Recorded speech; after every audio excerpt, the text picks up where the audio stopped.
It is time for us to check sports, and there's a lot going on in sports. We'll start off with the World Series, and as a matter of fact, we'll start off with how the World Series Game 1 started off as well.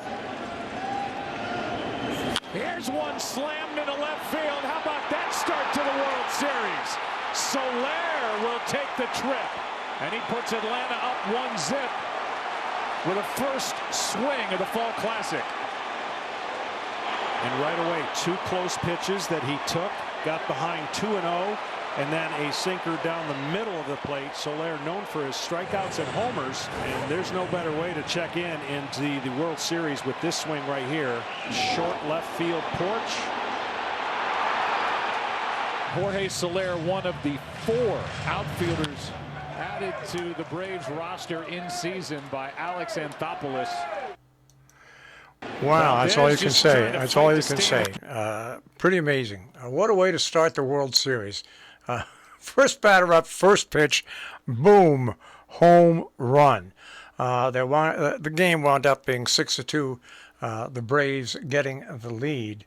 They had a couple of home runs. Now, their pitcher, Morton, fractured his fibula. He'll be out for the World Series. That's the bad news. So Game 1 goes to the Atlanta Braves. All right. Next game is, I do believe, coming up tonight. I'm not sure about that. Let me just double check here the schedule here. Okay. This is so ridiculous. Trying to scream down and find it. All right, so Game 1, was last night, and Game 2 will be tonight, 8 o'clock, the Braves against the Houston Astros. So World Series is underway with a B-A-N-G. Let's go to the NBA. The New York Knicks defeated the 76ers 112-99 yesterday. Any other local action in the NBA last night? Let's just take a look here. Nope. Coming up today, the Nets face the Heat at 7:30. The Celtics will face the Wizards at 7:30. All right. Taking a look at the standings in the NBA, the Eastern Conference, the Bulls in first place with a 4-0 record. The Knicks in second place, tied with the Hornets with a 3-1 record. The Nets are 2-2 in eighth place. For those of you who follow the Knicks, the Knicks, and the Nets and the Celtics. Yesterday in the National Hockey League. See if any. Yep, the Devils lost to the Flames by a score of 5-3. They were the only team in action. Today, the Bruins take on the Panthers at 7 p.m. And tomorrow, the Bruins take on the Hurricanes at 7 p.m. as well. And the next New York team doesn't play till the Rangers play on Friday against the Blue Jackets. Some other interesting stories. Mike Tomlin had just a hilarious comment. There's been rumors that he was going to take a college coaching position.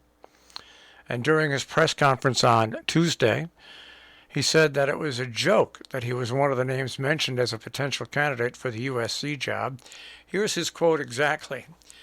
"I got one of the best jobs and in all of professional sports. Why would I have any interest in coaching college football?" And he went on basically to say the following, quote, "There's not a booster with a big enough blank check," end quote. In 15 years with the Steelers, Tomlin has a 148 win, 81 loss, 1 tie record. Not too shabby. And a guy who I never liked as a player, but I really like him as an announcer. I never liked him as a player because the Dallas always beats the Giants. Tony Romo made a comment, and you know what? He made a comment when Brady threw his 600th touchdown pass. He suggested that Tom Brady trade his 600th TD ball. The guy that got the ball, who eventually turned it back. He suggested that he trade the ball for a date with Tom Brady's wife. Now, Come on. It was a joke. The ball was given to a fan. The fan gave the ball back and was got a Bitcoin from Tom Brady and 2 years of season passes to the Tampa Bay games. He got Mike Evans' jersey and his game cleats, $1,000 credit for the team store, and then a Bitcoin that Tom Brady gave him, which was worth about $63,000. So come on, get off Romo here. You know, it was a humorous comment made on TV in the moment, and some of the reporters called it creepy. It wasn't creepy. It might have been, I laughed. What can I say? Well, anyways, that is our check on sports this morning here on the Breakfast Club on Robin Hood Radio.